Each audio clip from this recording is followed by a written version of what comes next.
Paper और मैं हूं आपके साथ आशा सरमाल। बड़ी खबर के साथ ही शुरुआत करेंगे। आज आपने देखा दिल्ली के अंदर किस तरह से अहम मीटिंग हुई और जम्मू कश्मीर के हालातों को मद्देनजर रखते हुए ये मीटिंग की गई। रक्षा मंत्री राजनाथ सिंह की तरफ से बड़ी बैठक की गई। आतंकी घटनाओं को लेकर हाई लेवल मीटिंग ये रही। तीनों सेनाओं के प्रमुख इस बैठक के अंदर शामिल रहे। एनएसए अजीत डोभाल की भी यहां पर मौजूदगी बैठक के अंदर देखी गई। रक्षा मंत्री की तरफ से अहम बैठक बुलाई गई थी, जिसमें जम्मू कश्मीर में आतंकी घटनाओं को लेकर केंद्र सरकार लगातार गंभीर है और मुठभेड़ में 4 आतंकियों के मारे जाने की जिस तरह से डोडा से खबर सामने आई थी, फिलहाल आप देखिए आतंकियों को लेकर केंद्र सरकार ने अब बड़ी रणनीति किस तरह से तैयार कर ली है। तीनों सेनाओं के प्रमुख पूरी तरह से बैठक के अंदर शामिल हुए। अहम बैठक में डीजीएमओ की भी यहां पर शमूलियत देखी गई, वो भी इस बैठक के अंदर मौजूद थे। बताते चले कि अगस्त में अब तक 7 आतंकी घटनाएं हुई हैं और अधिकारी समेत 7 जवानों की फिलहाल आप देखिए खबर किस तरह से देखने को मिली, लेकिन अधिकारी समेत 3 जवान शहीद, 1 नागरिक की मौत। और जुलाई में 20 आतंकी घटनाएं हुई, 15 जवानों की शहादत, 14 आतंकी यहां पर ढेर हुए। जून में 21 आतंकी घटनाएं हुई, 1 जवान की शहादत, 9 आतंकी के साथ साथ आप देखिए अगर नागरिकों की बात करें तो 9 नागरिक मारे गए थे, 11 आतंकी ढेर हुए थे। मई में 20 आतंकी घटनाएं हुई, 1 जवान की शहादत, 1 नागरिक की मौत, 5 आतंकी ढेर। अप्रैल के अंदर आपने देखा किस तरह से घटनाएं, 3 नागरिकों की मौत हुई, 4 आतंकी इसमें मारे गए। और पिछले 4 महीनों में अब तक 83 आतंकी घटनाएं हो चुकी हैं, जिसमें 19 जवान शहीद हुए हैं, 14 नागरिकों की मौत हुई है। सुरक्षा बलों ने यहां 34 आतंकवादियों को अभी तक ठिकाने लगा दिया है। इस वक्त की बड़ी अपडेट। लेकिन उस बीच में जम्मू कश्मीर के अंदर जल्द ही चुनावों का ऐलान हो सकता है, क्योंकि इलेक्शन कमीशन की भी अहम बैठक जो है वो बताई जा रही थी। और इस बीच में डॉक्टर फारूक अब्दुल्ला का एक विवादित बयान भी सामने आया, जिसमें सेना के कुछ लोगों की तरफ से भी कटाक्ष किया गया। और आज जम्मू में भी प्रदर्शन देखने को मिला, जहां पर आम जनता की तरफ से पुतला दहन किया गया। लेकिन उस बीच में आतंकी घटनाओं में जिस तरह से इजाफा हो रहा है, उसी को मद्देनजर रखते हुए हाई लेवल मीटिंग दिल्ली के अंदर हुई है। चलिए पैनल की ओर बढ़ जाएंगे। राजेंद्र गुप्ता हैं हमारे साथ, ज्वाइन किया हुआ है, बीजेपी से हैं, बहुत बहुत स्वागत जुड़ने के लिए। मोहम्मद इमरान काजी हैं, प्रवक्ता हैं नेशनल कॉन्फ्रेंस के, आपका भी स्वागत। कर्नल एसएस पठानिया हैं, रिटायर्ड रक्षा विशेषज्ञ हैं, आपका भी बहुत बहुत स्वागत जुड़ने के लिए। सबसे पहले तो मैं पठानिया जी आपके पास आऊंगी। जिस तरह से लगातार यहाँ पर घटनाएं देखने को मिल रही थी, लेकिन उससे पहले अगर मोहम्मद काजी के पास चलें, क्योंकि नेशनल कॉन्फ्रेंस के प्रवक्ता है, डॉक्टर फारूक अब्दुल्ला की तरफ से जिस तरह से बयानबाजी की गई, उसे किस तरह से देख रहे हैं? क्योंकि आज रोष और विरोध देखा गया है सड़कों पर। इमरान जी, राजेंद्र जी जवाब दीजिएगा। नमस्कार, मेरी आवाज आ रही है? जी हाँ, नमस्कार। मैं सब पैनलिस्ट का और आपके दर्शकों का हार्दिक स्वागत करता हूं कि आपने एक बड़े बर्निंग इशू पे आज की डिबेट जो है वो रखी है। आपका बहुत बहुत धन्यवाद।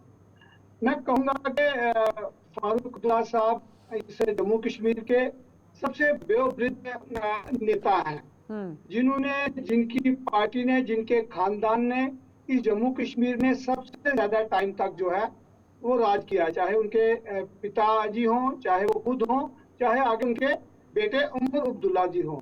वो जहाँ भी राज किया और भारत सरकार में भी पिता पुत्र दोनों मंत्री रहे, बार एमपी रहे।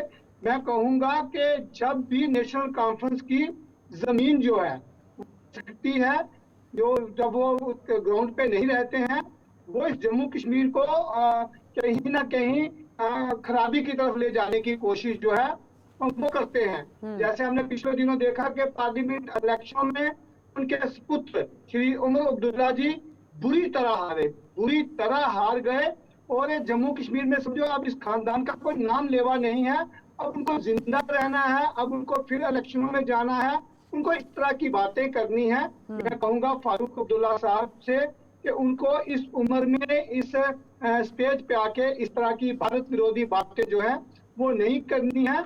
जो भारतीय सेना है ये भारत की नहीं, विश्व की एक सेंसिटिव और एक ताकतवर सेना है। उस पे इस तरह के एलिगेशन लगाना मैं कहूंगा कि बहुत ही शर्मनाक है। उसी के साए में जीते हैं, उन्हीं को हम अपनी सुरक्षा में तैनात करते हैं, मगर जब इल्जाम लगाते हैं फारूक अब्दुल्ला जैसा नेता, मैं कहूंगा बड़ा ही दुखद, बड़ा ही अच्छा। क्या लगता है कि सुर्खियों में रहने के लिए इस तरह से बयानबाजी?